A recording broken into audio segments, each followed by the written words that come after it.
Today we are beginning a cycle of conferences, which is very interesting, especially for the agricultural sector, rural areas, agri-food sectors, and very especially to offer quality services, which are timely and provide good coverage for small and medium producers, who are the main actors of food production. The rural sector and especially agri-food systems have faced great challenges in the past decades, and these have not been solved. We have climate change and the impacts it brings with it, pesticides and other impacts on the agri-food systems, plus the latest one, the pandemic and health-related issues that we all know about. This forces us, all of those who work or are related to the sector, to look for ways to produce and provide services so these products can be high quality products that can help supply the world with food. These events, such as natural events, hurricanes, like last season we had two hurricanes, big hurricanes coming one after the other, and something that's not frequent in nature. Then we have the pandemic, the decreased mobility that came with that, the impossibility of meeting producers face to face, has led us all to find new ways to communicate. This includes finding ways to provide services and support them through digital means by using radio, television, apps, internet, etc.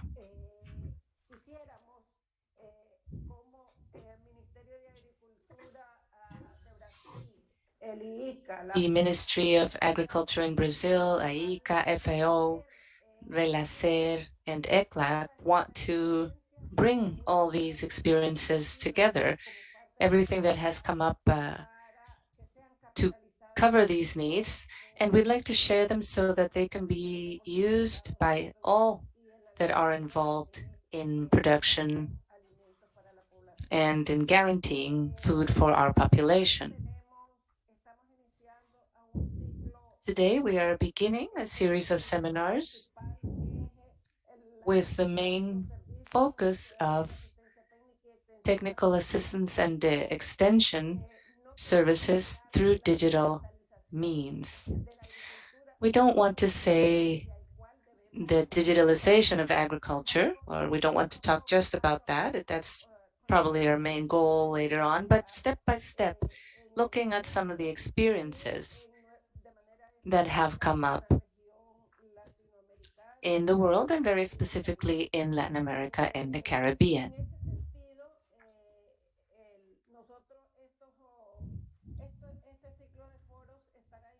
So the seminar series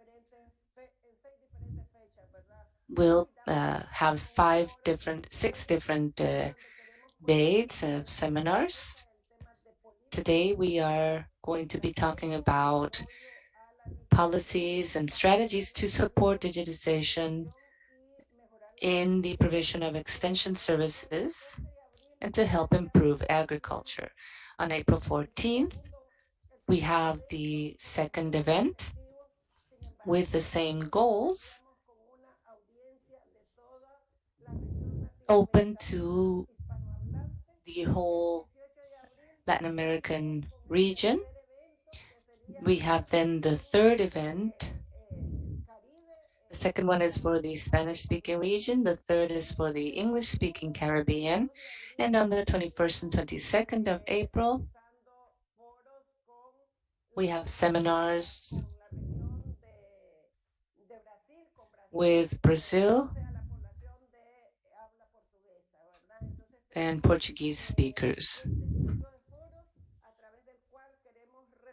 And with this series of seminars, we want to gather all the experiences that have been popping up, looking at lessons learned in the supply of technical assistance in these new conditions and under the new reality with the health-related events and climate-related events that force us to rethink.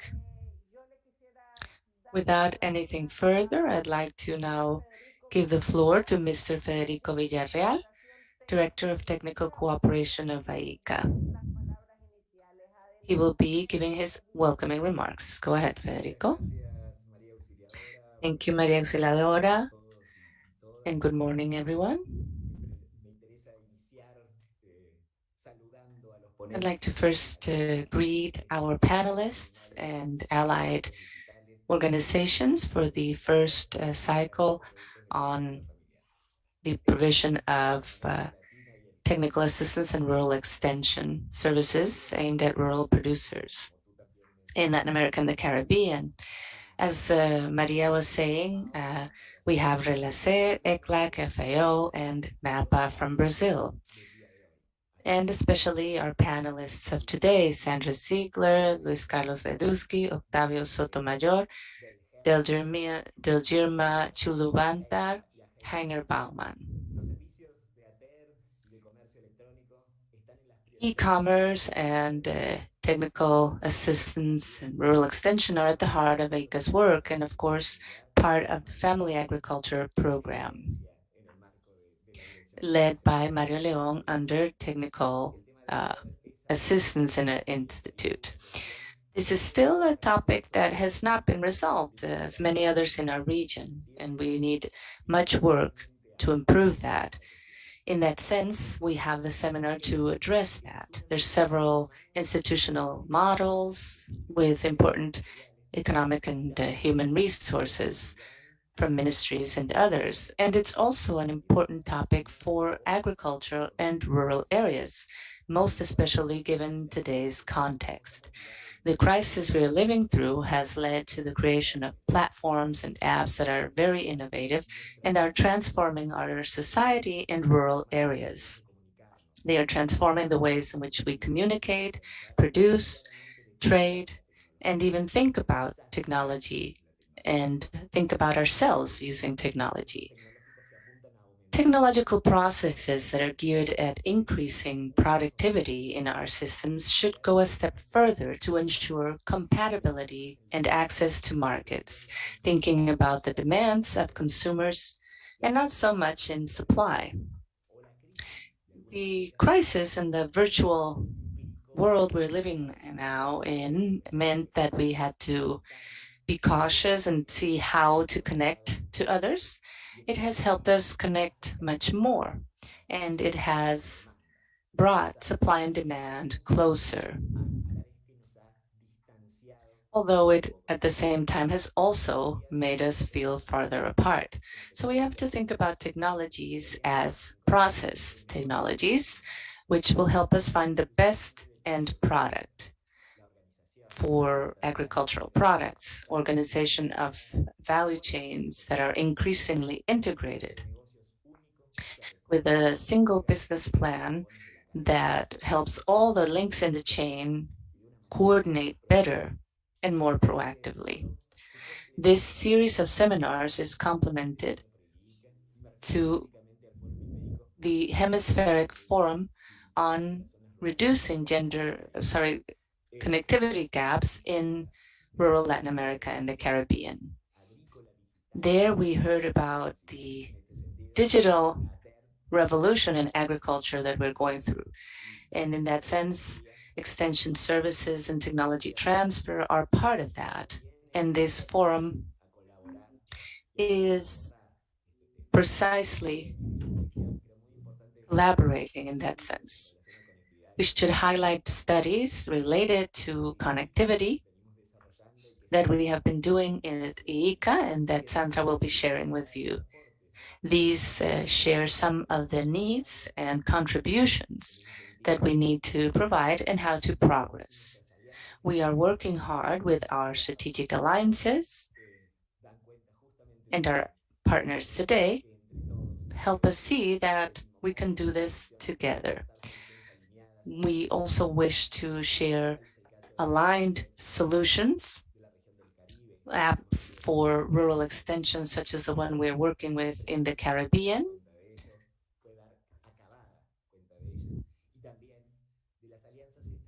and strategic alliances that we are also going through with PAD to help transform extension services in several countries and in the region overall. Without anything further, I wish you much success, and I am sure that this forum will be very productive. And thank you all, and greetings from our DG. Maria Auxiliadora, back to you.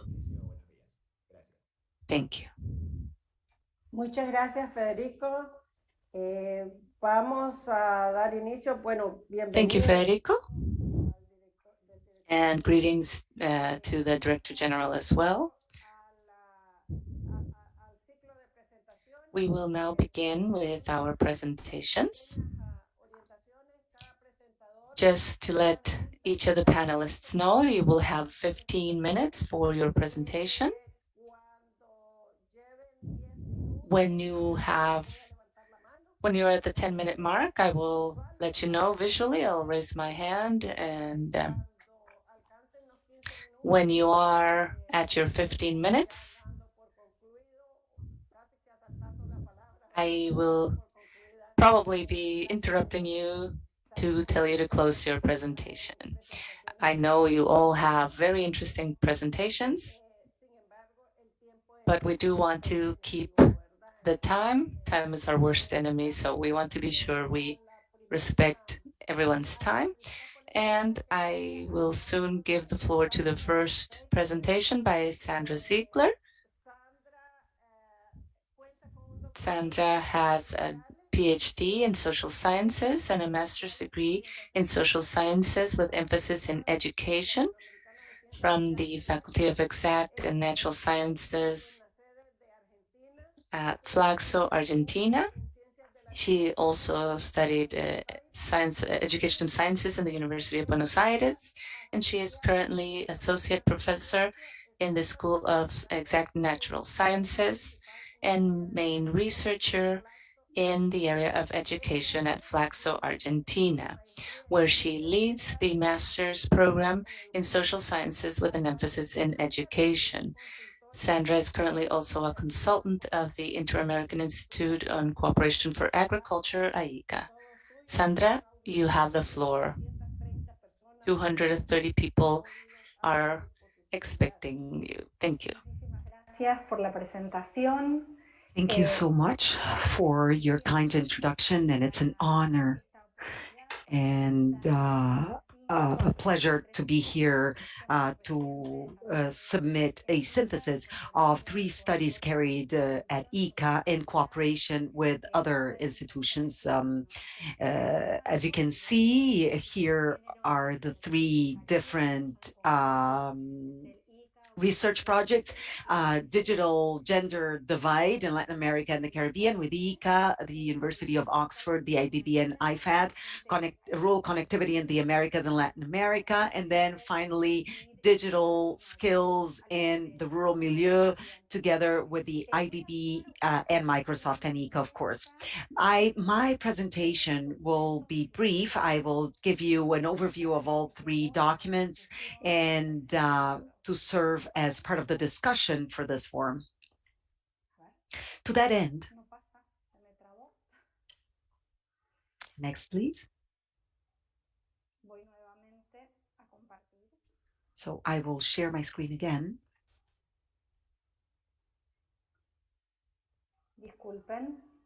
And I apologize for that.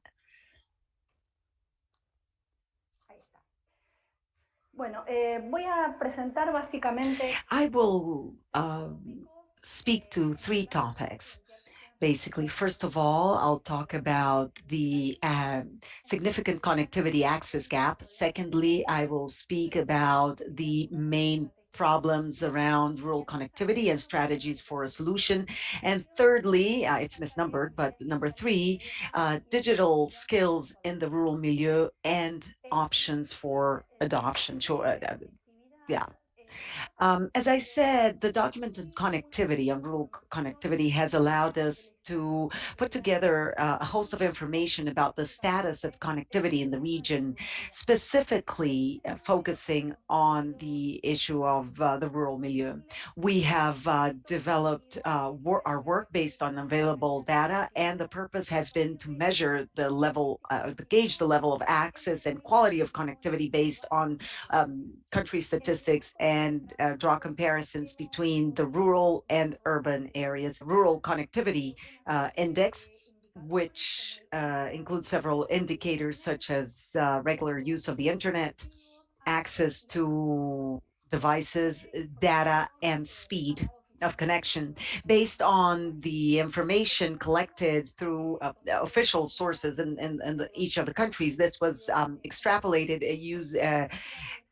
using as a basis the broadband index produced by the IADB, and this enabled us to gauge the rural connectivity in the region. What you can see here is the gap between rural and urban areas. Connectivity is on average 2 times higher, twice as high in urban areas vis-a-vis rural areas. So you can see on average that 63% of rural dwellers have no access to significant connectivity. If we take out Brazil, which is a major element, we'd say actually without Brazil, over 75% of rural dwellers have no significant connectivity. The green line shows the status or the state of rural connectivity, and blue is what needs to be done to bridge that gap between urban and rural connectivity. Based on the broadband index of the IADB, we've been able to do an extrapolation for 24 countries in Latin America and the Caribbean. And according to this, 77 million of rural dwellers have in these 24 countries have no access to connectivity with the minimum quality standards. We have also divided the countries into three categories: low, intermediate, medium, and high connectivity, which are color-coded on the slide. During this study, we have surveyed several key respondents who have allowed us to analyze the major infrastructure problems that are impeding connectivity.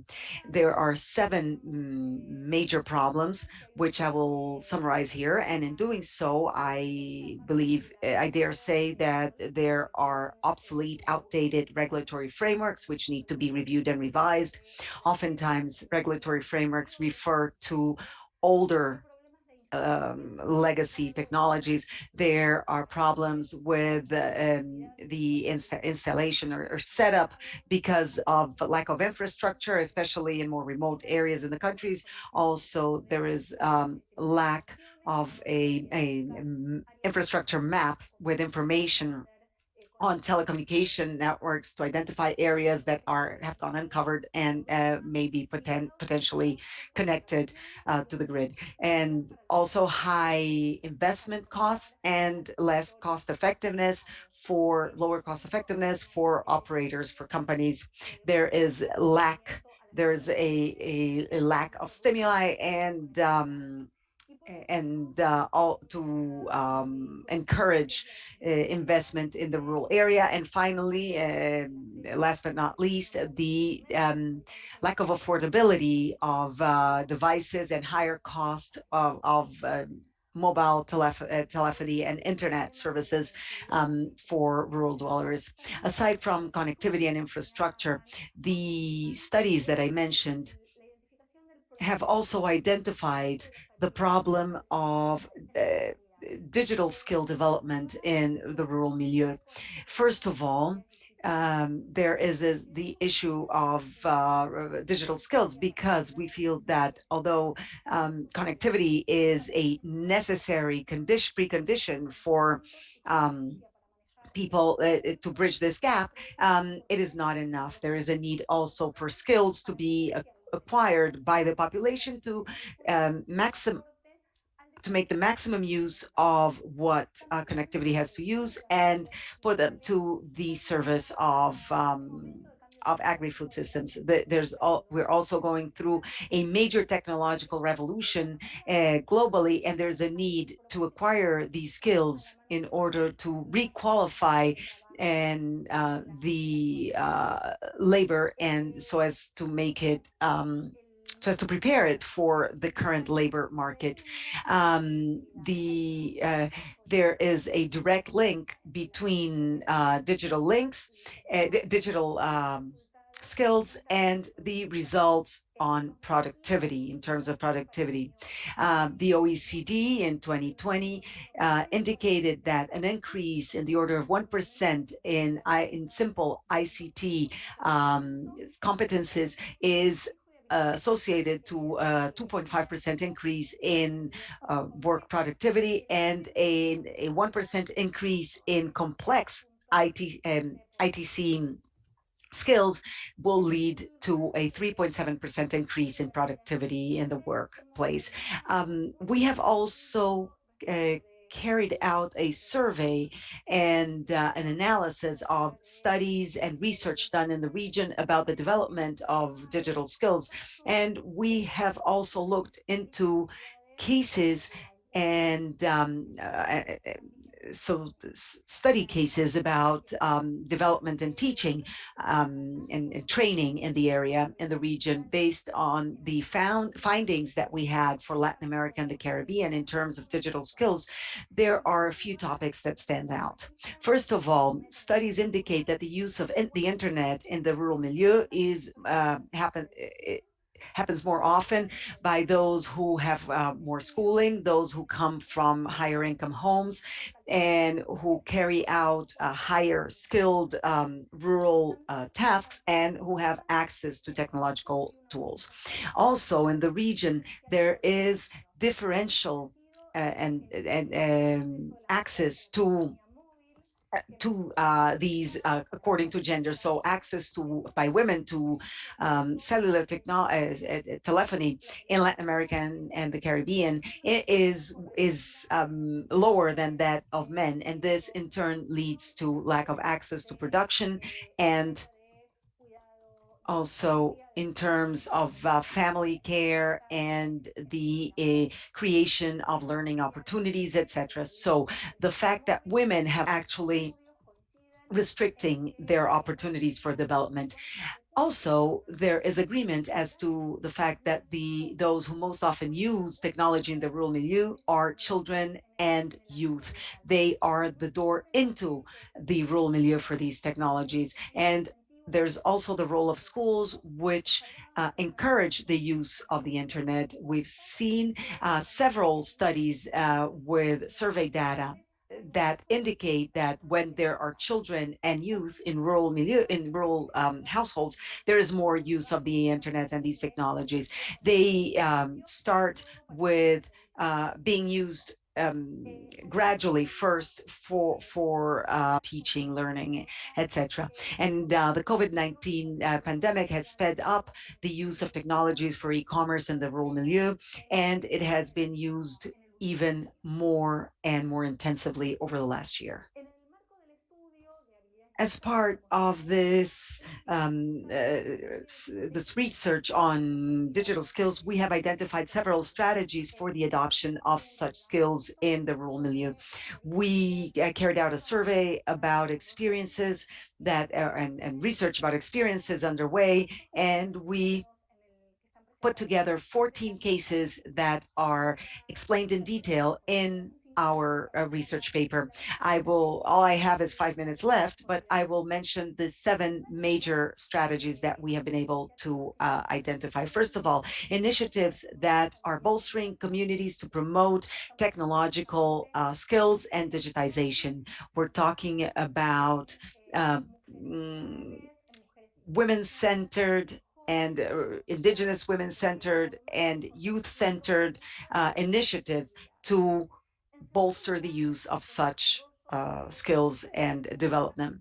Secondly, there are several initiatives meant to promote e-commerce in agriculture as another way in for digital skills to penetrate and permeate the region. Also, program initiative and others. Microsoft has free courses online provided to teach technological skills.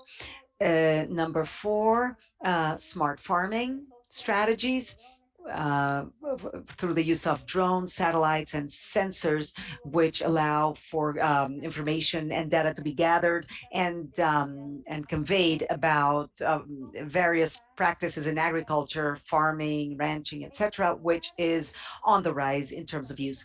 Number 5, the development of specialized digital consulting strategies that was mentioned at the beginning of my presentation, such as precision agriculture for development, which is carried out by IICA, PAD, and the Ministry of Agriculture of Brazil. And in the future, we will be working with Colombia as well to allow for cell phones to be used for extension services, to provide information for agriculture and for farmers to have useful and substantive information to improve their work. Number 3, such as hackathons, and the idea is to find specific solutions for the use of technology in agriculture and the rural milieu. And finally, the competitive funds to obtain funding for small and medium-sized farmers to use technology in agriculture. Finally, we have a few recommendations, and with this I will conclude. These are recommendations that summarize what was found in the various documents. Number 1, there's a need to support and encourage states to develop these policies and implement them in cooperation with the various stakeholders involved, to wit, states, the private sector, international organizations, and co-ops. Also, to encourage investment by the public and private sector alike. There is a need to promote connectivity in the rural milieus and the development of digital skills programs for the rural milieu, and also bearing in mind the diverse audience that you are aiming at. For example, women are different from the young or from indigenous women, etc. That needs to be borne in mind. There is the issue of cost and lack of access to services and devices. There is a need to have content and digital content and resources that are in keeping with the cultural diversity and linguistic diversity that permeates the region. And finally, the need to develop training programs. First of all, bearing in mind the generational replacement and children and the young who will be taking over work in agriculture, and also currently active the urban population, so as to improve productivity and enhance their digital skills. Thank you for your attention, and here's the link for you to be able to read those 3 documents. Thank you. Thank you, Sandra, and thank you for having kept it within the 15 minutes, so right on time. For those of us following the audience, any questions you have, ask them in the chat box. We will be gathering the questions, and at the end, we'll answer the ones time allows, and the rest of the questions will be analyzed and addressed later with you. Our next panelist is Mr. Luis Carlos Veldusky. He is a policy officer of the FAO Regional Office for Latin America and the Caribbean. Since 2016, he has worked as such, and he coordinates the area's initiative mano a mano, hand in hand, to ensure we have prosperous and inclusive rural societies. Mr. Veldusky is an agricultural engineer with a master's and PhD by the University of Sao Paulo in Brazil, and he's also an associate professor of the School of Arts, Sciences, and Humanities at the Institute of Advanced Studies of Sao Paulo University, with over 20 years of experience preparing, implementing, and evaluating policies, programs, and projects for rural development, food security, and environmental management. Mr. Veldusky will be sharing the strategy for the digitization of agriculture and extension services from the perspective of the FAO. Mr. Veldusky, you have the floor. 15 minutes. And everyone is ready to hear you. Thank you, Maria Auxiliadora. I have to begin by greeting you and all my colleagues and friends that I see in the panel. Hi, everyone. It's truly a pleasure to share with you in this activity. For me, this seminar has a very important symbolic and political dimension. On the one hand, it reinforces the joint work of ECLAC, IICA, and FAO in thinking about the challenges and ways forward to promote sustainable rural development in our region. And also because we also have the Ministry of Agriculture and Livestock from Brazil as a partner in this seminar series. And for FAO, it's a long history of collaboration with the ministry in different programs. So for a while, we have been partnering with them in rural extension in the region through the support to Relaser, the network of Relaser. So I will share my screen.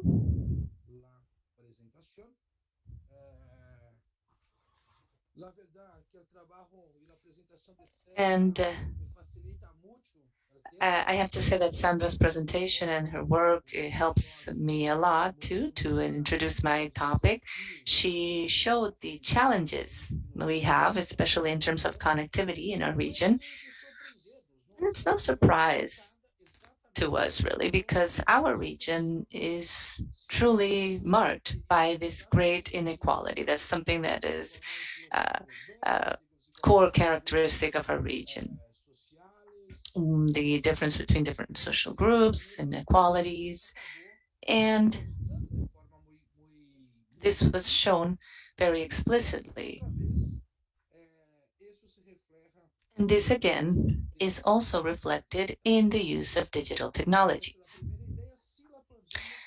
So the first thing is that the pandemic, COVID-19, did accelerate the use of technology worldwide. And this was no different in the rural world. Agriculture had already started the process of innovation and digitization. These changes were accelerated by the pandemic. And we don't truly understand the magnitude of these changes right now, as we heard from Sandra. We need to find a way to better comprehend and take advantage of the acceleration of these opportunities for agriculture, especially family farming in the region. They can help us accelerate processes to increase efficiency and productivity. They can accelerate the whole transformation of the rural sector and food systems. And here at FAO, we have a meeting every 2 years for those who are not aware of it, in the UN system, to guide our work plans. Every 2 years, there's a meeting. And so we had already anticipated that one of the main drivers of transformation would be digital innovation. And this means that they can help increase productivity and efficiency, and something very important for FAO, having a true impact on equality. They also bring great opportunities in terms of sustainability and environmental management. Some of the things I truly like is everything that is being done now with forest monitoring using drones in my country and in Paraguay. There's interesting examples of work using drones to monitor deforestation. There's also monitoring of water resources, soils, weather, and everything related to the use of big data, machine learning, a series of possibilities to build scenarios, forecasts, and have integrated data networks. There's also, as we heard from Sandra, a big change, not just because of technology, but there's that digital literacy process that goes hand in hand with that. And this can stimulate new innovations again. Having technology, but especially what we're seeing in the countryside in Latin America, where the population is getting older, now space to have programs open up. For example, in Chile, there's a program called Nodo, where they find ways to link agriculture to digitalization. A fourth point, which might be obvious, but we have to say it, is that this leads to access and management of information in real time. It could be access to prices. For example, I remember in Costa Rica, there's this big game with wholesale markets where they play with the information they have available. And today, this is very simple to do because producers have information in real time in their cell phones. There's also other innovations, such as facilitating access to insurance with lower premium costs. Using photographs also with your cell phone to purchase insurance. So there's a series of new applications and initiatives that can help. Weather forecasts, detecting pests and diseases, and even having healthcare evaluations with images, which also is important for rural agriculture. So coming back to the point raised by Sandra, the risks of having gaps widen, which we already have as large enough gaps. There's differences between territories, between countries, between population groups, men and women. And this is also something we heard from Sandra. We have to face the heterogeneous effects, and for that, we need public policies that can help minimize these effects and this greater differentiation.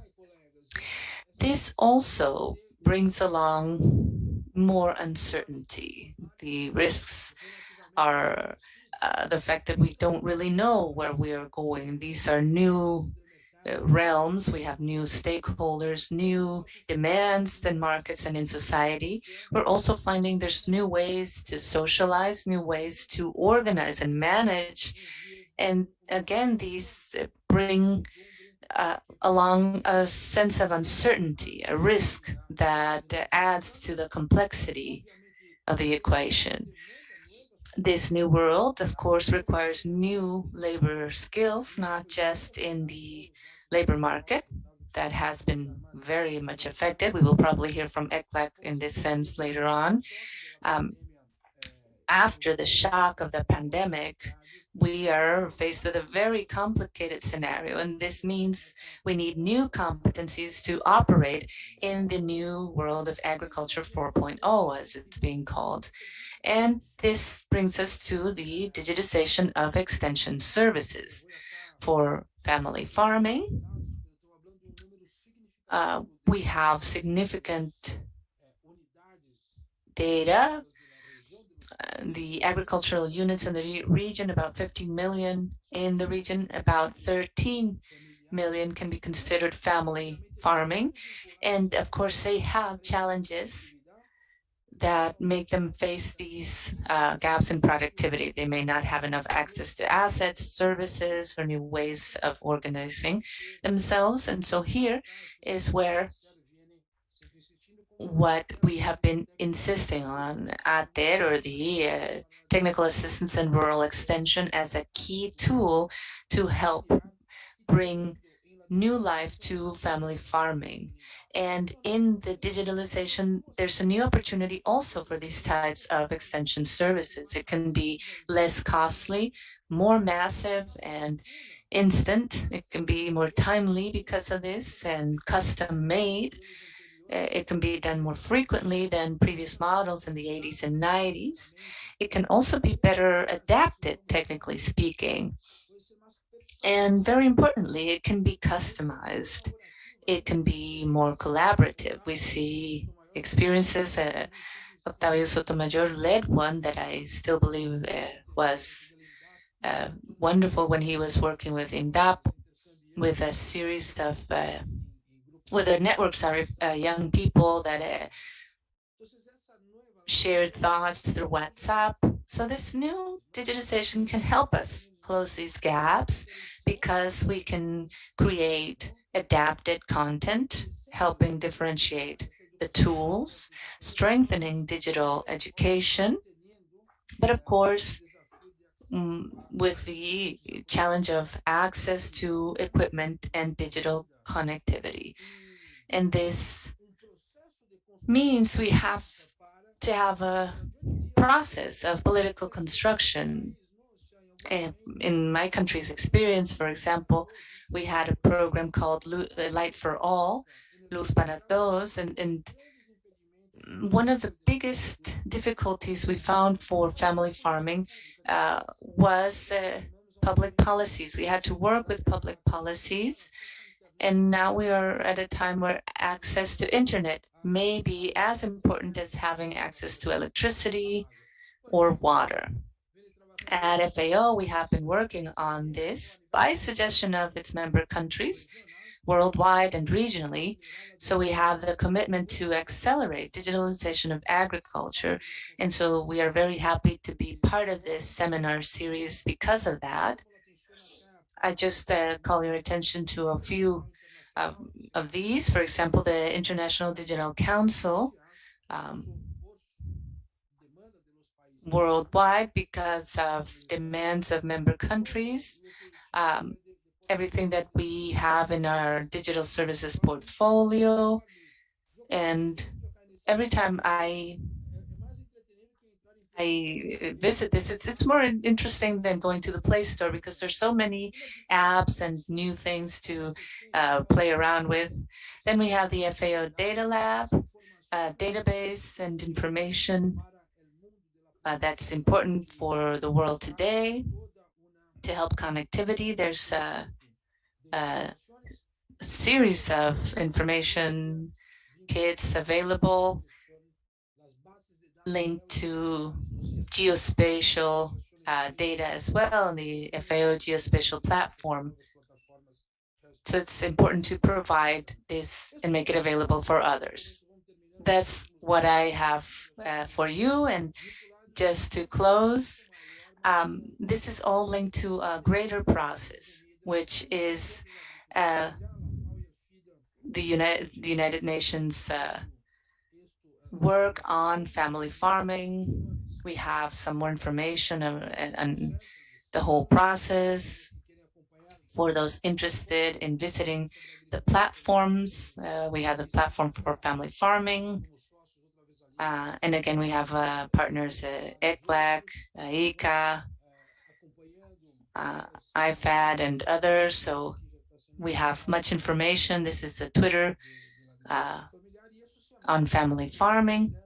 And to close, we have a global action plan coordinated by countries and organizations with a rural uh, family farming forum, where we established 7 pillars for an action plan to work towards our goals.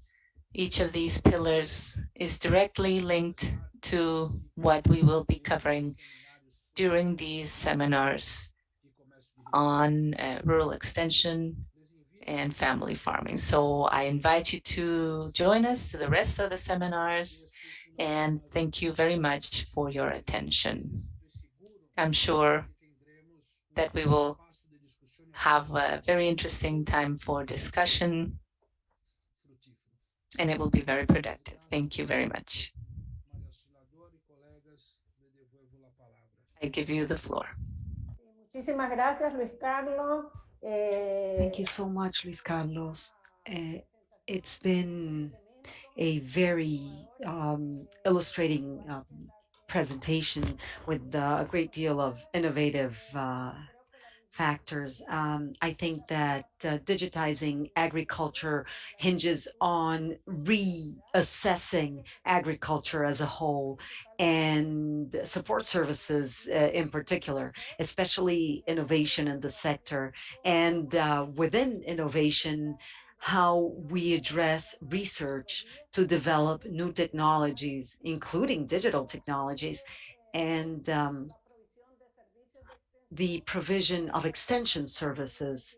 And as you were saying, Luis Carlos, Relaser has been working for over 10 years together with other stakeholders involved in this forum, FAO, ECLAC, the Ministry of Agriculture of Brazil, IICA, all of us. So I am certain that we will come to very promising conclusions at the end of this series of webinars. Next, we will hear from Mr. Octavio Sotomayor. He is the economic officer.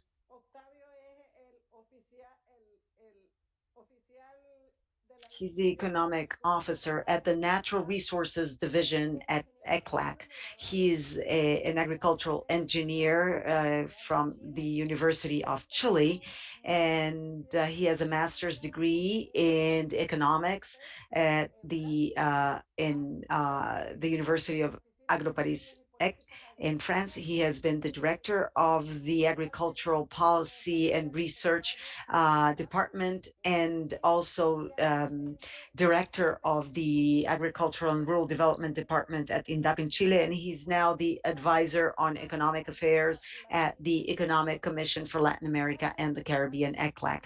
Octavio will be speaking about the outlook for digitization of agriculture in Latin America from the standpoint of ECLAC. You have the floor, Octavio. Thank you, Maria Auxiliadora. I wonder whether while I share my screen and put up my my presentation, I'll have enough time to thank you all and say what a pleasure it is to be here with all of my friends. And I would also like to send my greetings to the extension workers who are watching us today. They work with Relaser, and they're out there in the field. And this presentation is meant for them from their standpoint. I want to stand in their shoes as if I were someone in the public sector working in the area.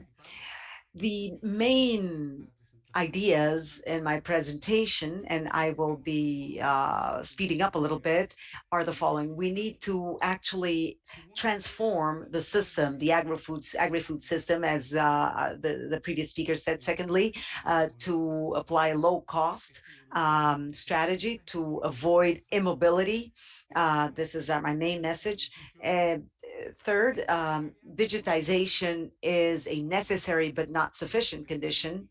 um, Technical assistance is counseling and is advice, but you need to follow up on it with investment. So digitized technical assistance is not enough. There's a need for investment.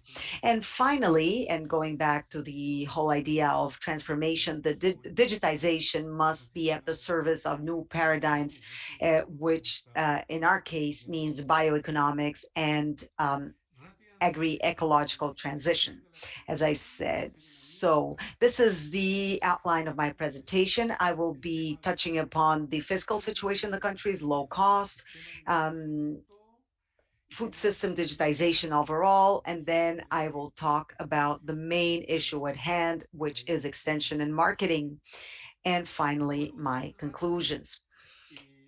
So quickly, if I may, I don't think there's a need for us to go into details about this, but we're in the midst of a pandemic. This has had a major impact on fiscal aspects in our countries in Latin America and the Caribbean, and this in turn has a major impact on the budgets of the ministries of agriculture and the funds available for extension. This is to be expected.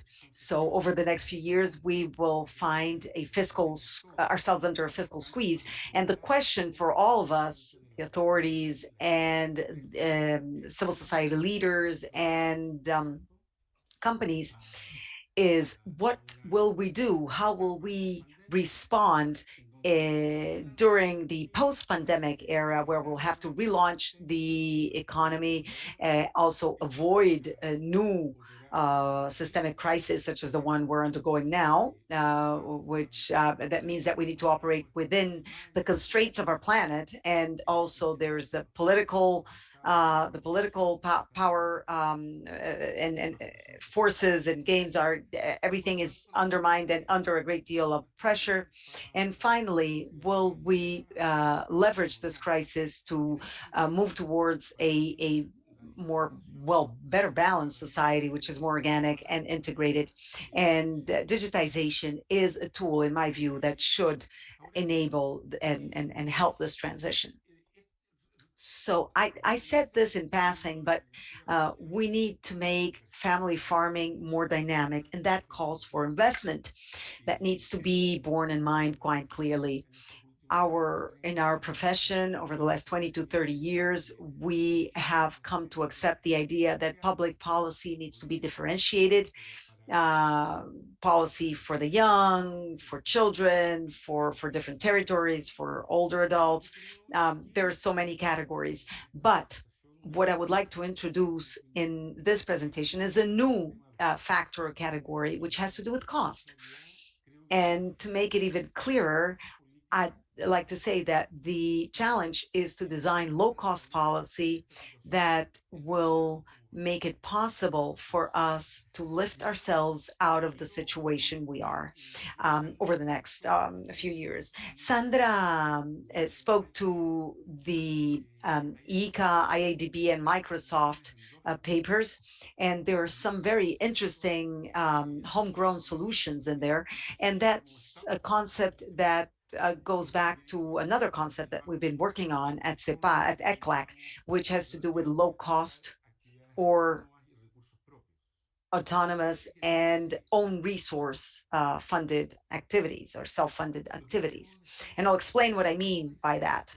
What I mean is that if we're going to design a public scope program, its scope, it doesn't have to be launched by the public sector, but could be launched by a co-op or a company. But the idea is to make the best of all local leadership available, as well as all the resources available to own resources available to reduce cost, improve quality, and also impact. The idea, this is something we should use as a target for the next few years. And that also entails combining costs and local technology, traditional technology with modern technologies, including digital type technologies. And this is very long, but I think that I should at least mention it. I think we need to learn to look at things, to relearn how to look at our territories. This is a guide, just a list. I won't go into detail here, but you'll have it for later reference. But what we need to do is improve the way we assess the situation in rural territories so as to promote family farming support programs. I think that the most emblematic one is one about rain water. In the past, rainwater was just lost. Now it's collected and used, and the same goes for biomass, for waste, for physical unused physical assets, and skills, and the technical knowledge of rural dwellers during the agricultural, just the subject, so to speak. The farmer just received, it was a top-down approach from the experimental station that developed everything and just gave it to the farmers. This is completely outdated now, and this is very important for extension purposes. Farmers have a great deal of very valuable knowledge, and that needs to be tapped into. So this is the idea. We need to learn to work with local resources, of course, and of course, external financing is very important. I will waste no time on this, but ideally, we should have public government funded programs and programs funded by international organizations and banks, but that will be hard to do in upcoming years. Now I would like to go into digitization proper. This is an interesting picture. This was taken in England. This is a half-hectare field with no human intervention. This is what is happening now. This is fast. It's inescapable. The pandemic has sped it up. It's very heterogeneous. It has an impact on employment, of course, and be mindful of the fact that it may also have an impact on remittances in the Northern Hemisphere. The pandemic has generated a great deal of stress, so that the fields, the countryside in the north and in the south will become more digitized, and this will have an impact on employment. This also means the creation of networks, and I will go into that later, but mostly digitization is in keeping with this whole low-cost strategy. Sandra talked about gaps. I won't repeat what she said. There are so many gaps everywhere, and it's quite obvious to see. Take a look at what the situation is in Nicaragua. 38%, and this is just a small sample of the population in the medium development area. Only 38% of the farmers have smartphones. I mean, it's not a lot, but it's something. 38%, 50 out of 130. But 96% of them are available to receive training through the social media and through the internet.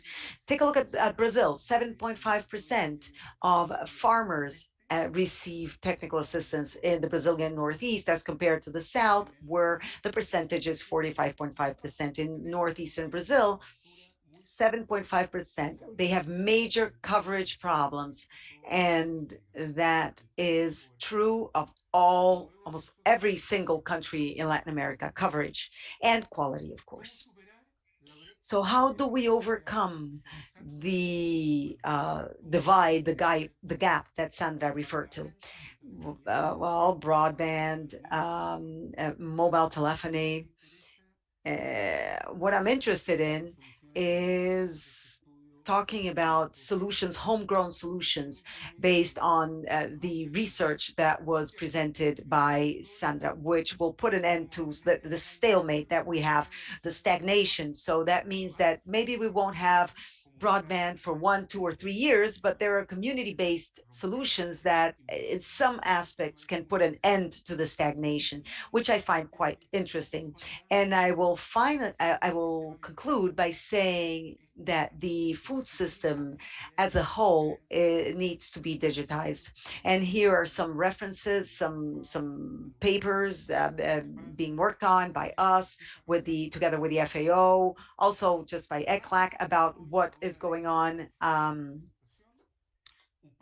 with the digital divide. So finally, about technical support and marketing. And here are some data from Mexico. We carried out a survey last year about the pandemic, and based on that, what we saw was that 68% of the respondents said that they use platforms, they use IT platforms for technical support, and 33% use it to access weather, price, market, pest, and disease data. Technical assistance is once again a very important aspect of facing the pandemic that's agreed upon by 49.2%, and in terms of marketing as well, 21.1%. So with that, what I would like to say is that there are 2 programs which have been underway in the region for a long time, working on horizontal extension networks. One is in Peru, Hackathons, with 100,000 farmers in the mountains, in the Peruvian mountain ranges, where more experienced farmers counsel and advise more novice farmers. There's another one in Nicaragua, supported by FUNICA, which is the farmer to farmer program. So this is a horizontal cooperation program without engineers, without vehicles, without a great deal of work and public servants, but rather a network of farmers. I think the challenge is to replicate them using digital tools, do it online. And that's what we're doing. There is a process, there's a project underway with Procasur and CRS in Nicaragua and Honduras with ECLAC, where we are trying to create horizontal farmer-to-farmer networks using cellular phones. And you can see the proportions there. This is, of course, linked to research, linked to our professional extension workers, and to those 2 components we add advanced farmers at different levels. Here we see the model. I took this from Chapingo, Mexico, where they have a network of innovators, and they have different waves of farmers using these, and it goes as a cascade downwards. The first wave are those most advanced, the second coming later, and so forth. There are many formats for this. What's truly relevant here is the work in networks. Every territory can adapt the network. So here we have an experience by INDAP with the same concept from Peru and Nicaragua of horizontal extension was interpreted differently, and we created a web page. You see a picture there of Ms. Brigida Turureo and Mr. Claudio Torres. They are farmers, they have their profiles. and they give information on what they're good for, what their expertise is, and if anyone wants to contact them, they can find them, but operating through a web page. And I also have some examples of, well, of course, WhatsApp is a great tool, we all know. There's the case of Uruguay, very interesting. You see the pictures there. Also in Argentina, they have interesting experiences with a virtual agency of INTA. And I'd also like to mention, I don't have enough time, but there's also contests. Contests are a very interesting way of bringing visibility and defining technical references. In this case, the well-known contest of the Cup of Excellence in coffee. These are very useful and cheap ways to send messages and transfer information. We heard from Luis in his recent presentation. Another mechanism is virtual networks. I have a series of virtual networks here that are promoted in very interesting experiences. There's another one in Chile as well. So more or less 15,000 young people connected every day discussing technology through Facebook, basically. And finally, a very interesting experience from Ecuador, where there's strategic coordination of the chain through a WhatsApp group. You have the references there. Again, I don't have the time, but you can see how the group reacted with the pandemic and how they are working on a strategic plan for the cacao chain. To close, in marketing, this is the situation we have in Latin America overall. It is not structured. And ideally, we have to achieve that structure. There are certain instruments to integrate markets, to bring wholesalers, exporters, stores, public purchases, and internet. So that's the main idea, the concept. This entails preparation of the supply. If we want to market and sell through digital channels, the first thing we have to do is look at productivity, quality, opportunity, and design is truly important. There's a very low-cost experience. This was not, there was no price tag on this. It was students using their knowledge to produce labels for farmers. So this is a technical institute that is near some of these farmers and produced labels for the farmers. So a low-cost solution. Once we have marketing down, we can look at other low-cost solutions. What you see here are some pictures of farmers markets and agricultural fairs in Chile and Peru. This is extended throughout Latin America. These are affordable tools, and you can truly create physical market spaces that can later take this step towards digitization. Another interesting tool, I'm aware of time, Maria. Sorry. We have the virtual roundtables, business conferences that are done virtually. This is for wholesalers, so certain large volumes. And then I give you some references there on virtual stores in Brazil. This is work by Antonio Alvain, and he will be sharing in this seminar series, so he will certainly give the details of them. In conclusion, we need public policy to face the post-pandemic world. And as part of these public policies, very importantly, we have to consider sectoral digital agendas. Here I showed the case of Brazil and Colombia. These are the two countries that are most advanced in that sense in the region. And some more conclusions. There's a new balance between state companies and civil society. There are new ways of doing public policy. We have to move towards sustainable models to have low-cost solutions.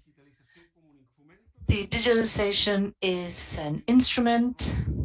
There's a big role for local organizations to play. And finally, the state should always have its unsubstitutable role. It cannot be replaced. You have the references, and thank you very much for the opportunity. Thank you, Maria Auxiliadora. Thank you, Octavio. I believe that this idea of looking back and coming back to this and rethinking is very important at this point, where these disruptive events have forced us to look at new ways of building processes and strategies and finding ways of doing what we've always done differently. This new reality makes us change our perspective, looking at what we have at our local world so that we can move forward from that. Our next panelist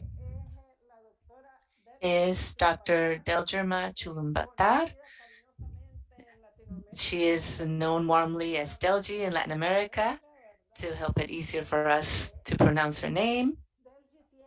Delgi has over 24 years of experience working in agriculture and rural development, nationally, regionally, and globally. She is currently Extension Officer, the Office of Extension at FAO in Rome.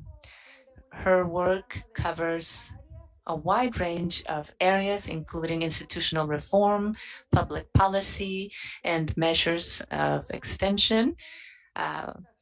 Good practices, facilitating innovative processes, and capacity building for agricultural innovation. LG has a PhD in interdisciplinary studies from the University of Saskatchewan in Canada. She studied the distribution of rural extension and adoption of technologies by farmers, as well as a master's degree in extensive studies in conservation agriculture and agricultural engineering. Delgi has been a member of the World Forum for Rural and Extension Services. Relaser is a member of that as well. And Delgi is currently vice president of the board of the GFRAS and the Global Forum for Rural Advisory Services. Delgi will be sharing her experience on digitalization of extension services from the perspective of GFRAS. So you have 15 minutes, Delgi, and we have over 300 participants hearing you through our social media and the Zoom platform. Go ahead, you have the floor. Okay, great. Thank you very much, Maria Auxiliadora, for that introduction, and thanks to everyone, Relaser, for giving me this opportunity to present in this panel and be part of this very exciting event. Unfortunately, I'm unable to, my camera is somehow glitching and not turning on, so I apologize for that. But this is very exciting to be talking about digitalization. No, this is certainly has brought significant changes in our personal as well as professional lives. The way people farm, the way people buy and sell, and engage in industries and policies, etc. No? In 2011, I went to Canada to do my PhD. And once a month, I would buy this calling card. They used to call it international calling card. And I paid 25 Canadian dollars to talk 15 minutes, very rough conversation, which I hardly, very poor connection, cannot go through. But then in 2020, I spent 15 minutes to buy my parents seeds and seedlings and fertilizers to start their gardening. Just, it took 15 minutes. And of course, the COVID pandemic, we cannot talk about digitalization without talking about COVID. No, COVID has accelerated these digital innovations significantly to our lives. So if I can move to a slide. Unlike Fernando, I don't have personal greetings from my DG. However, I would like to share a quote from our Director General.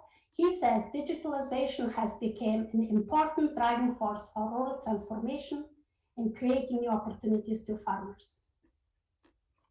In times of unprecedented challenges like COVID, natural disasters, climate change that affect agriculture and food, as well as rural livelihoods so much, I think digitalization has so much to offer and provides a unique opportunity to accelerate agriculture and food systems in a sustainable manner. And now I will be talking a bit of background, which I will go through very fast. Sandra, Luz, and October has covered much of that. And just to touch on what digital promises versus digital realities are like, and basic conditions for digitalization, it's not so easy and glorious as we seem to see from surface. And then I focus a bit on extension advisory services, as well as extension advisory systems as a whole, and leave you with a few key messages. Okay, so we have huge pressure to build resilient farmers and resilient communities, and resilient systems and countries to face the challenges that rural producers and agriculture and food sector is facing. Those are many, no? Just to name a few. We still need to find ways to produce more with less.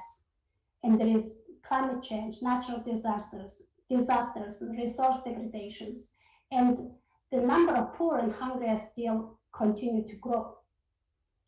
Yet at the same time, access to basic services like health, education, finance is still very poor, and there is huge difference between rural and urban.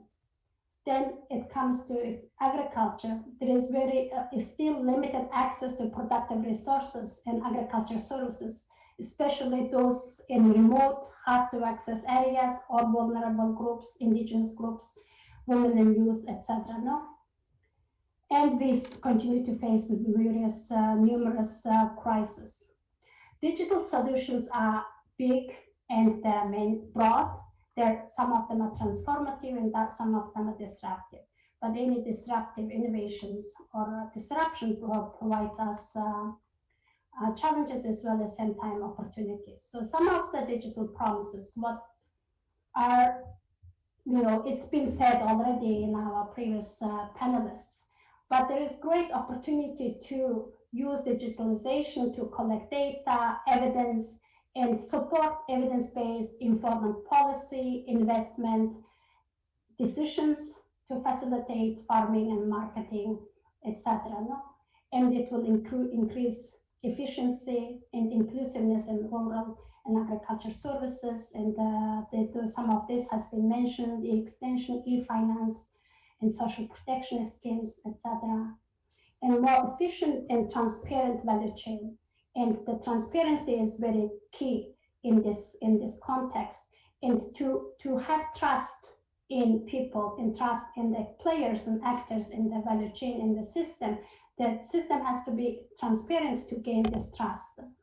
It enables, and digitalization also enables integrated, more holistic policies for rural transformation. No, the challenges faced by rural producers and rural people are not sectoral, they're multi-dimensional, and we need to think about integration and holistic approach to address those things, and that digital platforms and different tools and instruments that hopefully will help facilitating that. In job creation, rural entrepreneurship, which has been spoken, and empowerment of youth and women, and hopefully increased productivity and the investment, the better return on our investment. So at the same time, while there is a lot of promises being made and hopes being put in digitalization, what are the realities that we have today? And Sandra have presented very good data on access to internet. Access to internet does not equal to use of internet. you may have access to it, but you may not be using it. So those are two different things. However, majority of people who have access is in developing world, obviously, and only nearly 20% of the least developed country has access to internet. And Sandra talked about gender gaps. And I must say that Latin America is the region which has least amount of gender gap. I think it was 2%, if I'm not wrong. And network coverage versus use, while 93% of the world population lives in the reach of mobile broadband. So there is a broadband available almost everywhere, but only 53% actually uses the internet for various reasons. No? Mobile phone ownership. Lowest mobile phone ownership rates are found in Africa and South Asia, and highest found in Europe and Latin America in between. Increased mobile subscription does not necessarily equal the distribution. You can have higher density of mobile phone subscription in urban areas and much less in rural areas.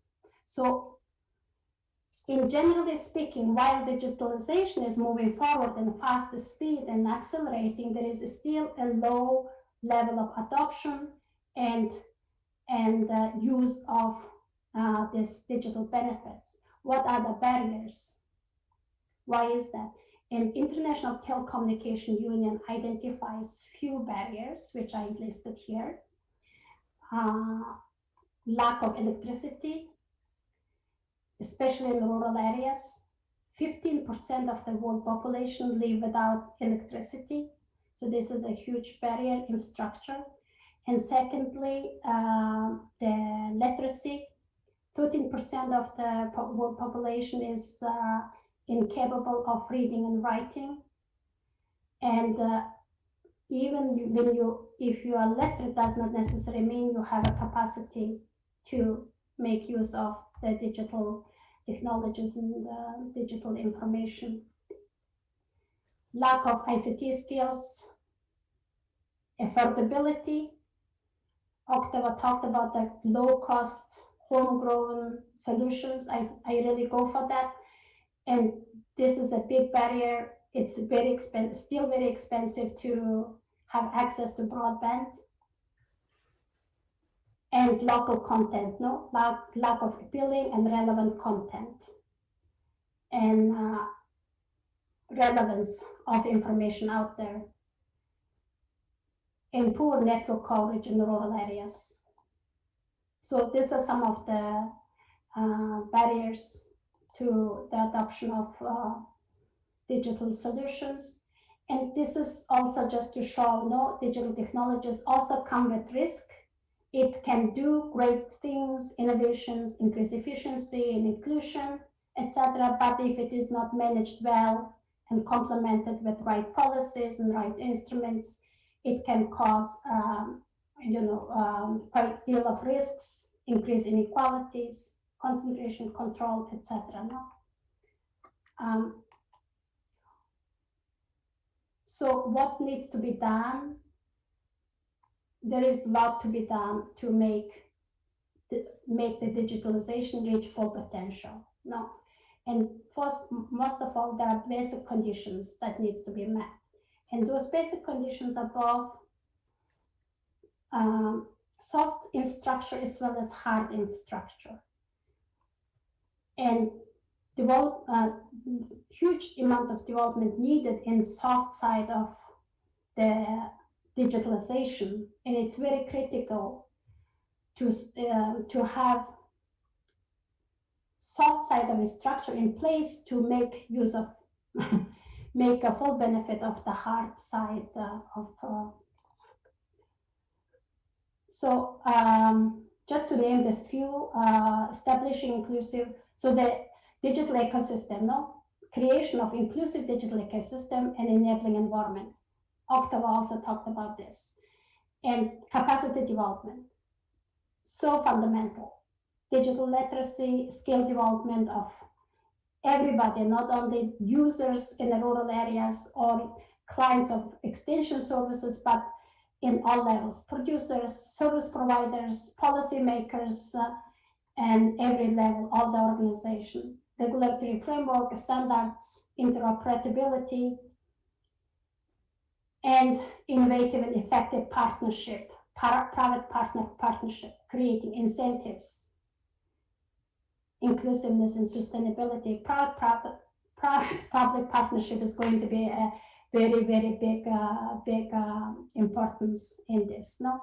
And hard infrastructure, I will not talk, it's been already mentioned by others. Just trying to move fast with time.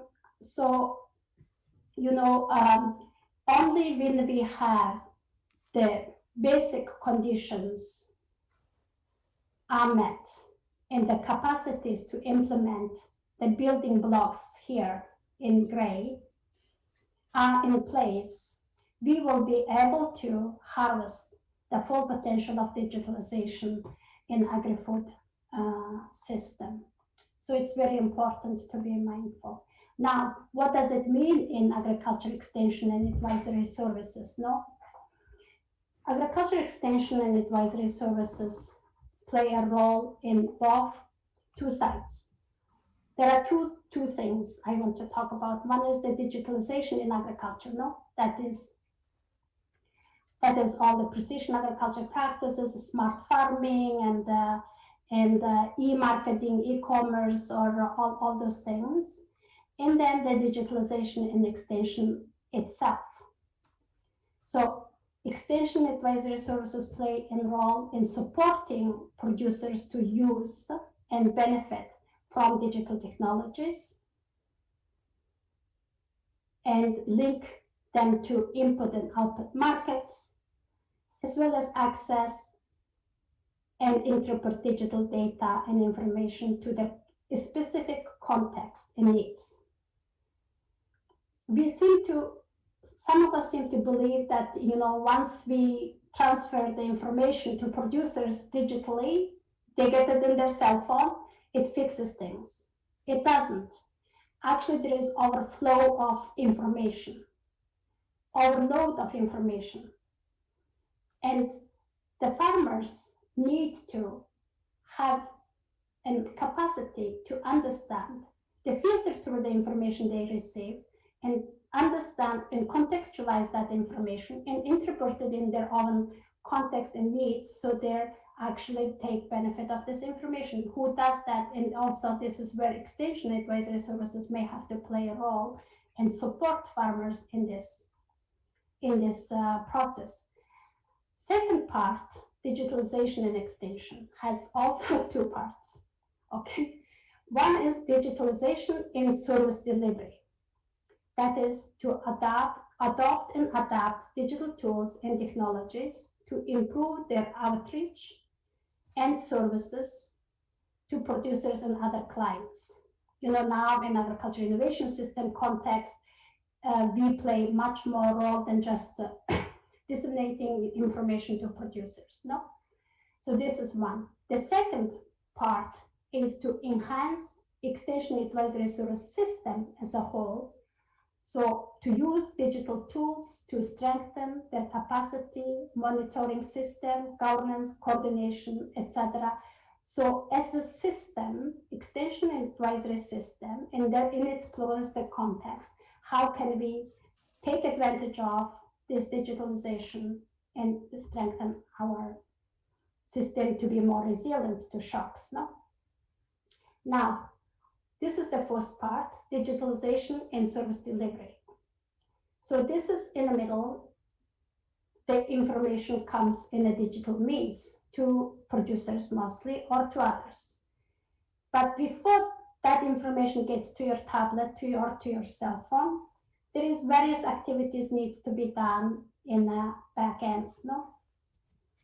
Collection of data and information, documentation, analysis of those data, and contextualization, interpretation, and operating the software or the technology. then, only then, the farmers or producers have access to or be able to use that information in a meaningful way. And so far, there have been various ways this is being used. You know, there is call centers, community radio, SMS, voice recorded messaging systems, e-commerce marketing, in logistics, weather, price information, pest and disease identification and control, information exchange, mainly through social media, and through all of those, some empowerment. No? And this has been, many of those activities have emerged during COVID pandemic in response to the challenges we faced in relation to market access and inputs and information. But the state-of-art technologies are generally used by private actors, agri-tech companies. But public extension, NGOs, or producer organizations tend to have ICT tools, use ICT tools using social media, like rural radio, more conventional, let's say, tools. Now, this is in the service delivery. On the other side, the digitalization in the extension system, I think so far we are reacting to this evolution, reacting to this innovation, disruption, and Maria, I saw your fingers, and responding to the challenges that we are facing. And I think now we need to change our gear to be more strategic and more proactively use these opportunities within digitalization in strengthening our extension system as a whole. Now, there are many things we can do, which we have started doing. For example, documentation and integration of local know-how. You know, in the past, there used to be a seldom books written and documentation of local knowledge, indigenous knowledge, etc. being done. And it is hard to get that out. Now it's our opportunity. And we've been talking about lack of impact of extension, lack of evidence of extension to demonstrate return on investment. Shall we have done something that's worth getting investment? And this is not our opportunity. We can use digital tools, means to collect data and create evidence for data-driven decision-making, policy processes, and investment decisions also. And Octava talked about the budget allocation for extension and the tendency to continue to be declining. And so, you know, we need to use these opportunities to demonstrate the impact. Cross-learning and exchange and capacity development, the mail. The mail has been an important issue that's been neglected all these years in extension advisory services, performance measurements. And this is where we can do, and in fact, with Relaser, FAO is testing a tool to measure performance and outcome of extension advisory services in 4 countries in Latin America. And so there is lots of, this is an example of how we can use digitalization to fill the gaps that we have not been able to fill so far.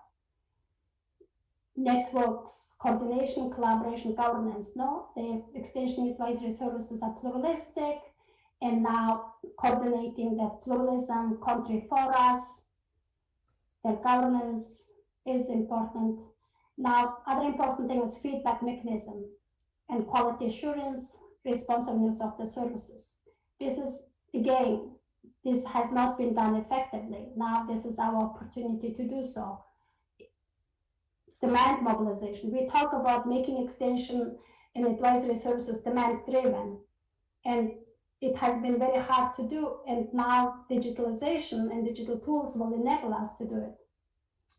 And facilitation of co-creation of innovation, no? Instead just going information dissemination, technology transfer. Maybe now we can work together and using digital platforms to facilitate innovation processes. Now, so if we do that, our extension and advisory service systems will be more resilient, more efficient, transparent, relevant, inclusive, and well coordinated with synergies among our pluralistic actors. Now, this is the 5 key functions of extension and advisory services. And in my opinion, not everything can be or should be digitalized. And now I would like my dear participants to look at these 5 functions, and you can put in the chat A, B, C, D, E, which of these 5 functions should be digitalized, should be or can be digitalized, okay? A, difficulties to scale up and go beyond. Just a minute. Decision support. Sorry, I have a little mistake here. A is a knowledge and technology information sharing. A is a knowledge and technology and information sharing. B is capacity, no, decision support or advisory on farm, no? More like personal advisory and organizational and business, agribusiness management, no? On farm solutions. C is strengthening of farmer-based organizations and collective actions. D, human capacity development. E, facilitation, linking, brokering innovations in rural areas and value chains. Okay, so I move on. Sorry, I have a little bit of error there in my post. Now, here's my error. This is a key challenges. Vamos. Yes. Vamos a, okay, I have 1 slide left. This is the key challenges of digitalization, and this is the switch. Difficulties to scale up and beyond, going beyond project phase.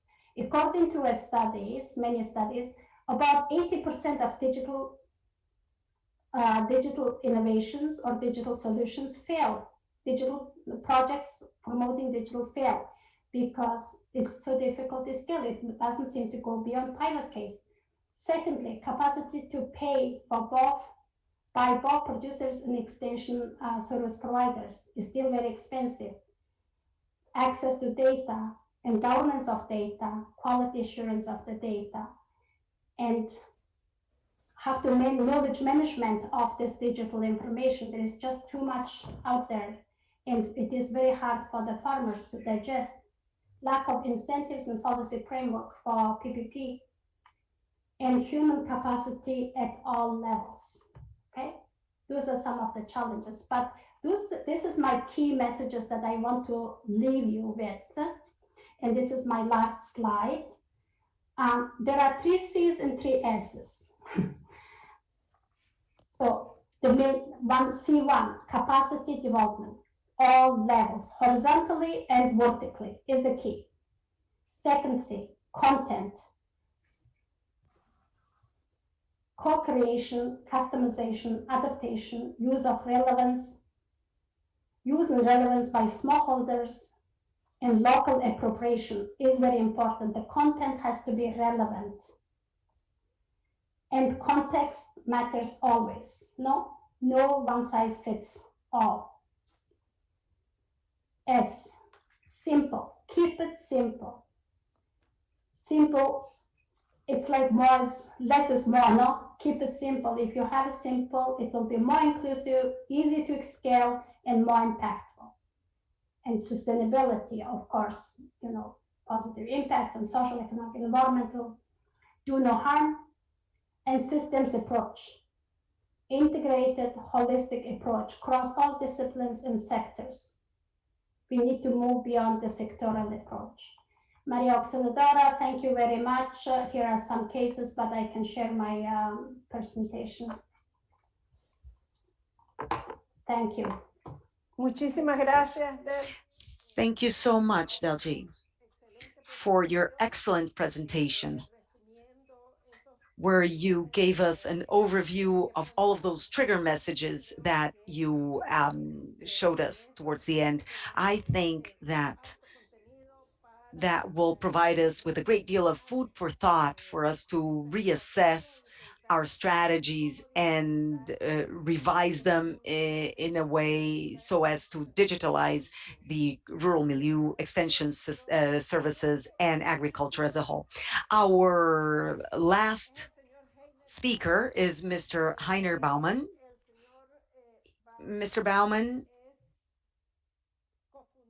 is the co-founder and managing director of and board member of the Precision Agriculture for Development Foundation, PAD. He has over 20 years experience in advising and managing high growth social change organizations with energy, community health, education, and mobile phone based services in Africa, Haiti, the United States, Europe, through the PAD Foundation, which he leads. Currently, he's especially interested in solutions and organizations meant to have impact at scale to fight rural poverty, environmental degradation, climate change, and the fundamental elements that are needed to respond to these challenges that agriculture is faced with around the world at this juncture. Mr. Baumann will be speaking about the PAD experience in digital extension from Africa and Asia.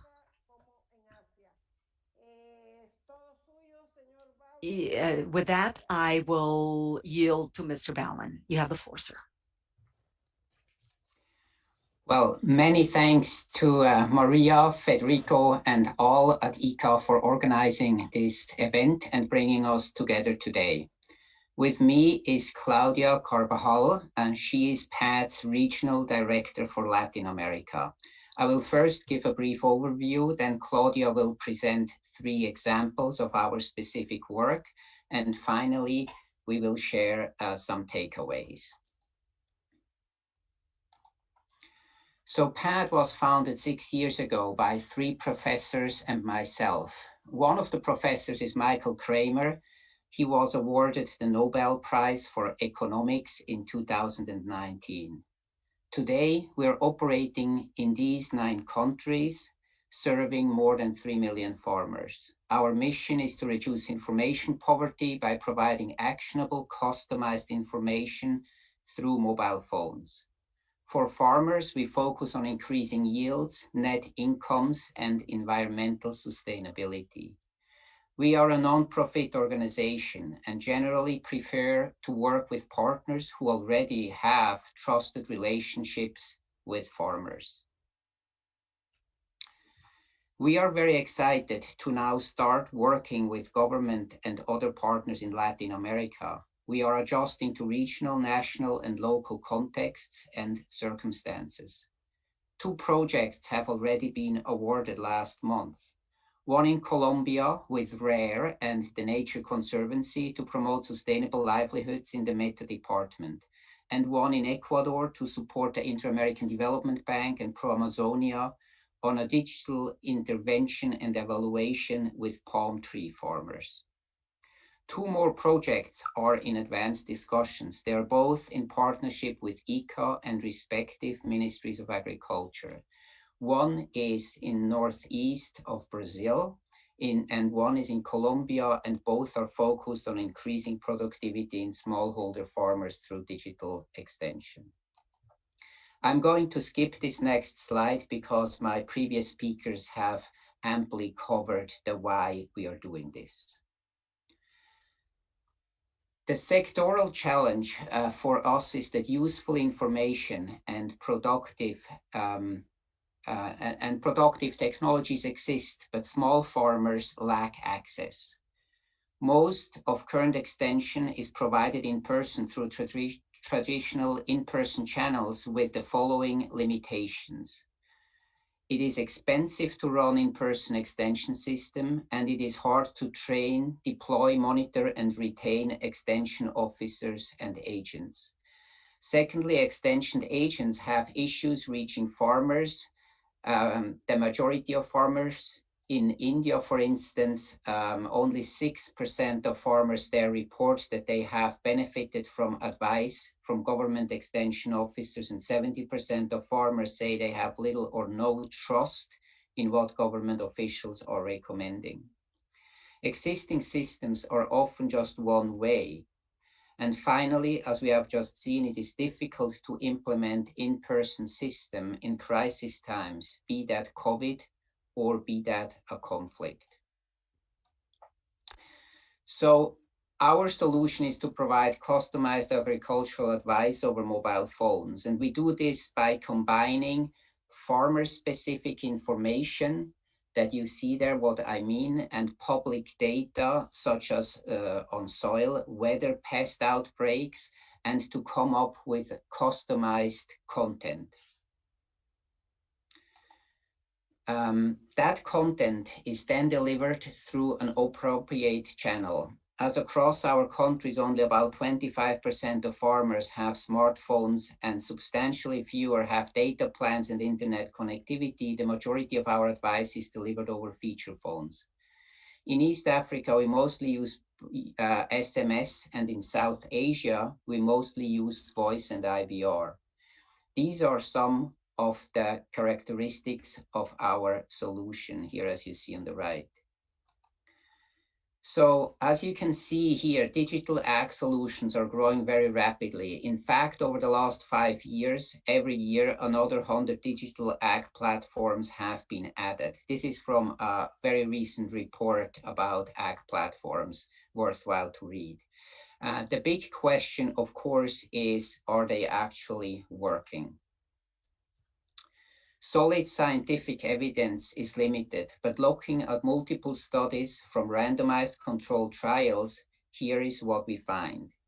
A meta-analysis of results of 7 randomized controlled trials in Africa and India demonstrates a 4% average yield gain associated with digital agricultural programs. This increase, and this is important, is an average effect among all farmers to whom messages were sent, including those farmers who never opened or engaged with the content. And farmers who actually adopted recommendations saw a significantly higher impact.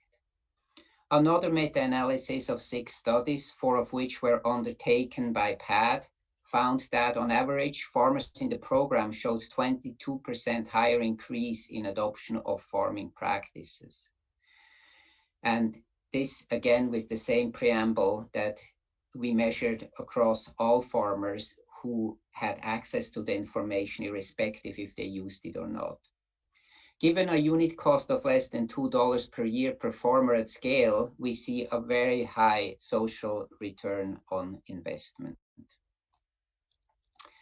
I'm passing over to Claudia to give you some very specific examples of our work.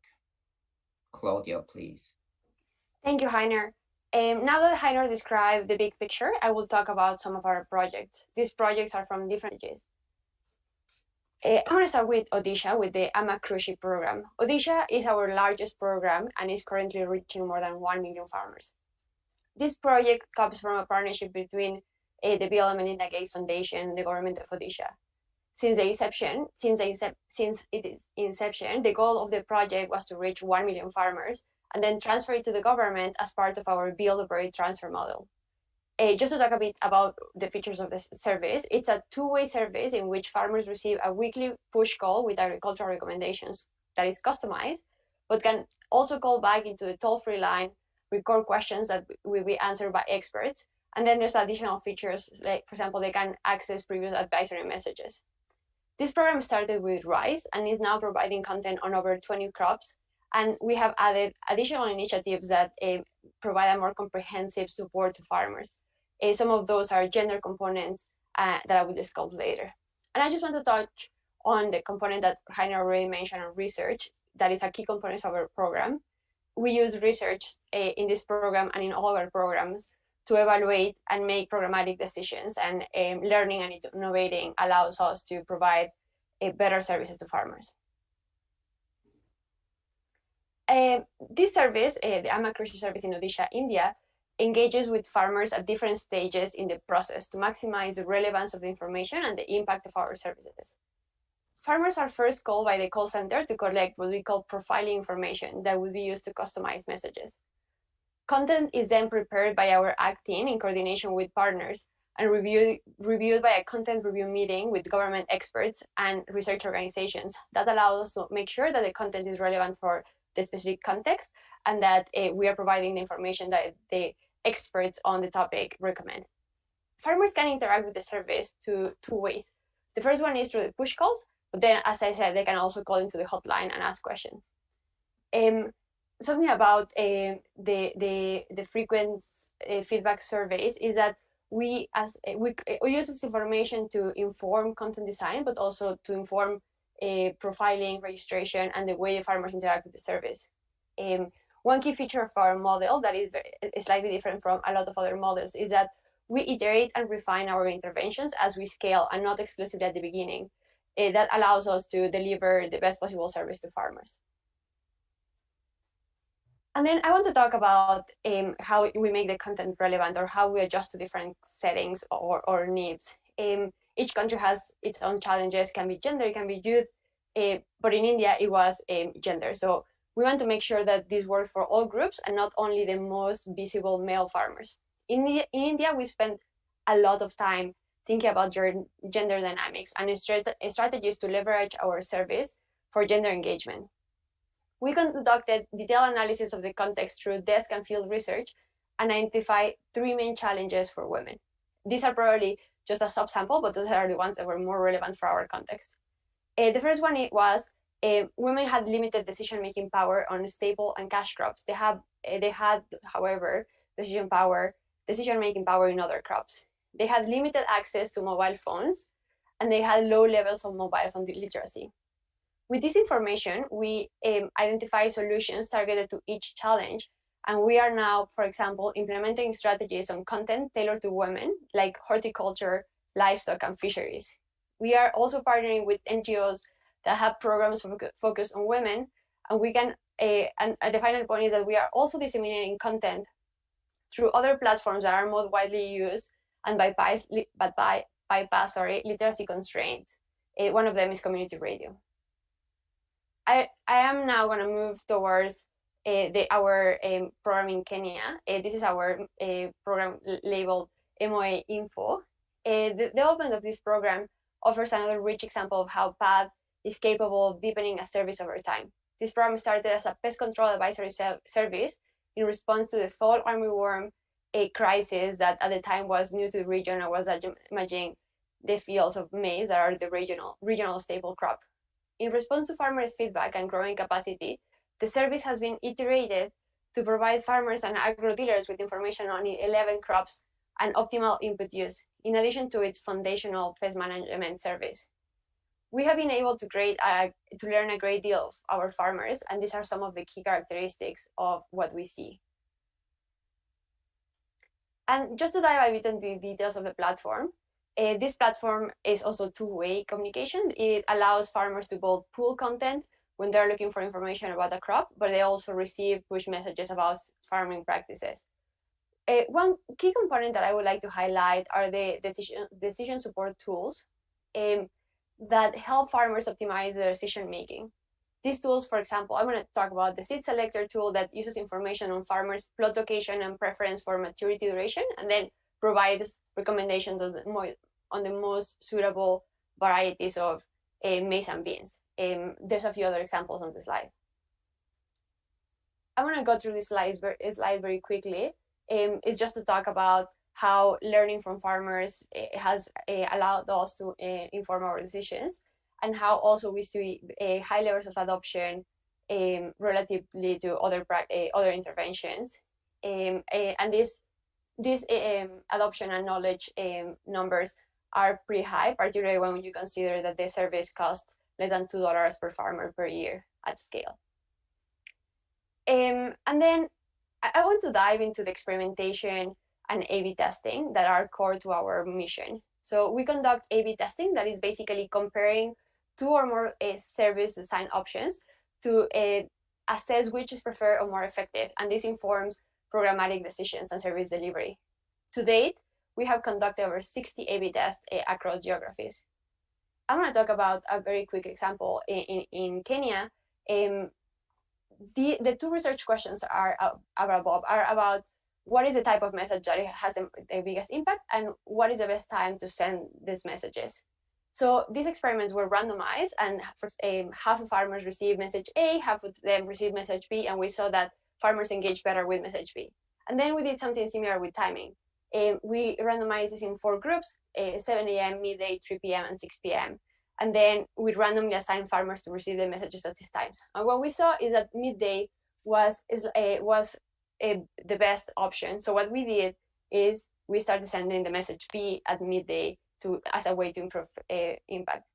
And the last point that I want to talk about is I would like to talk about the zinc experiment in Punjab, Pakistan. So a zinc deficiency diet can weaken the development of immune system, trigger stunting, and contribute to pregnancy complications, among others. So zinc biofortified varieties can tackle this public health issue. And these seeds also have benefits for farmers as they have been beyond health, as they have been developed to be disease resistant and are associated with higher yields. So in Pakistan, we tested our system to focus exclusively on biofortified wheat by highlighting both the health and economic benefits of these seeds.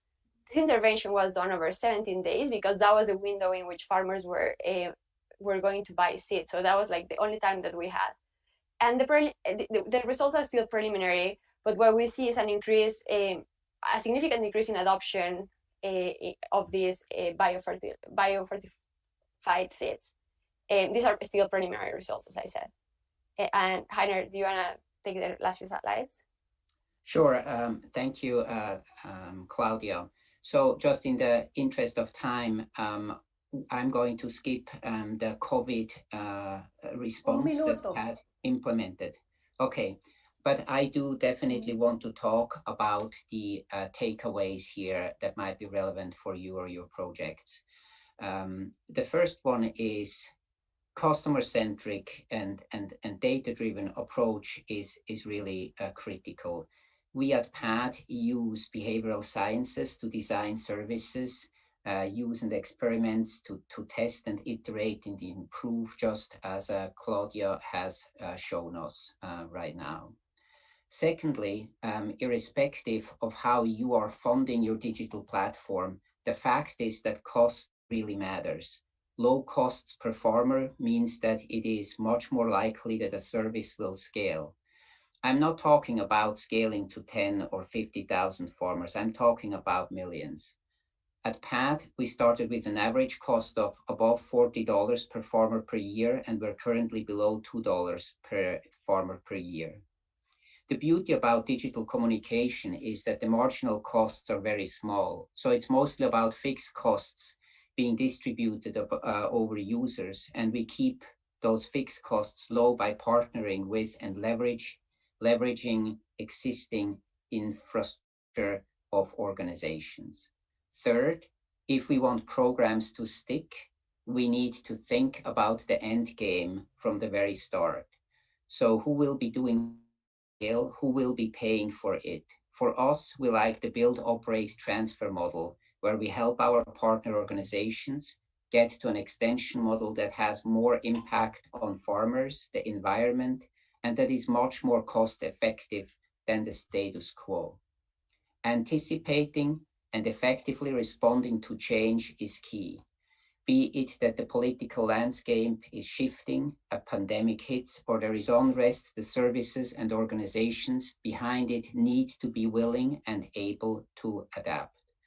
And lastly, we feel that digital ag is still in its early years, and that there is an opportunity for any digital ag project out there to contribute to the learning of the sector.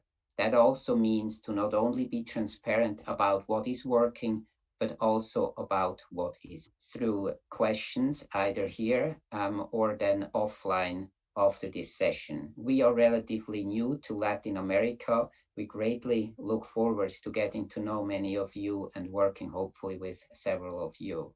Thank you, Maria, and everyone else for organizing. I'm giving the floor back to you. Muchísimas gracias, Heiner. Thank you so much, Heiner. Thank you, Claudia. We will continue. I believe that experiences from the PAD Foundation and what you've done in Africa, Asia, and even what you're starting in Latin America are vital in this new effort to bring digitalization to agriculture. I believe we have many questions from our audience. You can see some of them in the chat box. Because of time constraints, we will ask panelists to refer to the questions that they can answer themselves in the question and answers chat box so that we can help clarify any questions. I will give the floor to Mr. Mario León from IICA. He will be giving our closing remarks for today's seminar, and after these wonderful presentations on the world of digitalization in agriculture, perspectives, challenges, and the issues that have been brought up by different panelists. Mario, you have the floor. Thank you, Maria Auxiliadora. Once again, I greet each of our speakers. Thank you for joining us, and thank you to all the attendees as well. I have just 2 minutes to close. I'll try and be as concise as possible after having heard from each of our speakers. They have been excellent presentations today. This is the first seminar, and it has truly been very productive. Some thoughts I'd like to share with all of you after hearing our panelists is that first, we have work to do. It requires an effort from all of us, so we should all partner into economic development. This means we have to allocate resources and energy to improve productive human capital. We should support the growth of family farming, and this entails certain productivity conditions, one of which is the use of digital tools or solutions, such as remote extension platforms and electronic commerce platforms, and even the combination of these and the incorporation of other elements to improve competitiveness of our family farmers and their organizations. To understand a text, we need to analyze the context, as the saying goes, and we've been able to see an overview and the state of the art of rural connectivity and the needs and requirements, the new skills and competencies in this digital world. We've also heard from the digital divide and the gaps we see in different territories, and ways to build bridges to close these gaps with digital tools and solutions. We know that these solutions are a means, but they're not an end in themselves, and they have to be covered in public policies that should respond to dialogue with the private sector and public-private partnerships, so we may truly have a digital inclusion of these families that are contributing to food production and food security. We have to join our efforts to avoid leading to societies with groups that are excluded or marginalized, whether they're not because they're not digitally literate or they don't have rural connectivity. So thank you very much for the opportunity, Maria Auxiliadora. The floor is yours. Thank you, Mario. And thank you to all our speakers, as well as all our attendees. On behalf of ECLAC, FAO, IICA, Relaser, and the Ministry of Agriculture from Brazil, we thank you very much and we welcome you to this seminar series. This is just the first of several seminars. And just to let you know, you will have the presentations available at the website for this event. We will be informing you about this. We have all your information, so we are connected until the end of the seminar series, and we wish to ensure there's added value to all of you so that we may contribute to the digitization of agriculture. Thank you all. Have a good day, a good evening, some of you, and we hope to see you soon. Bye-bye. Para cerrar, vamos ¿cómo se llama? Just to close, we will give the opportunity to participants to have an evaluation of the event. So please, I invite you to go to this address, the QR code, or the URL you see on screen, just to help us with the survey. And we'll also have a communication channel for you to share your thoughts. The first question is, describe in one word what you have learned in today's seminar, and then just add what comes to mind.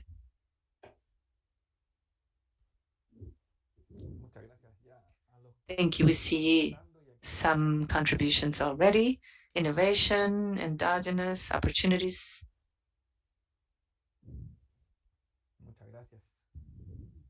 Thank you.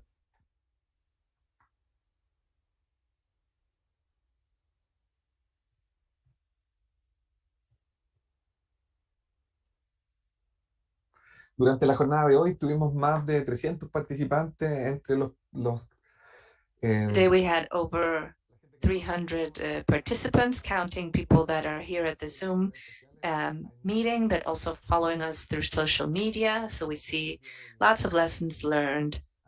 Thank you all.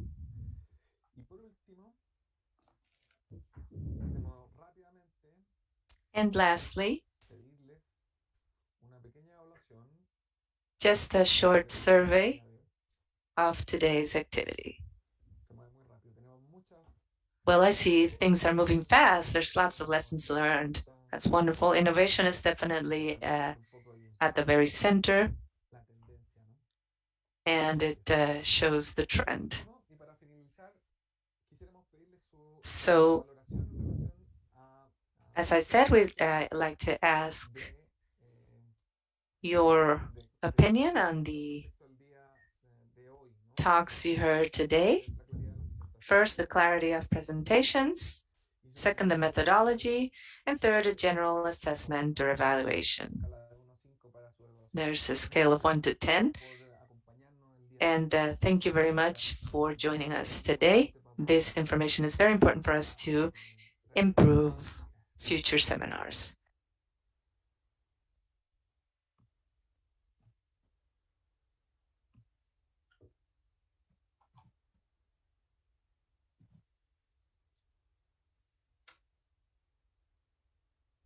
Listo, Fernando. Entonces, con esto damos por... Thank you, Fernando. So with that, we close the event. Thanks, everyone, and we hope to see you soon. Bye-bye. Thank you. Bye-bye. Gracias.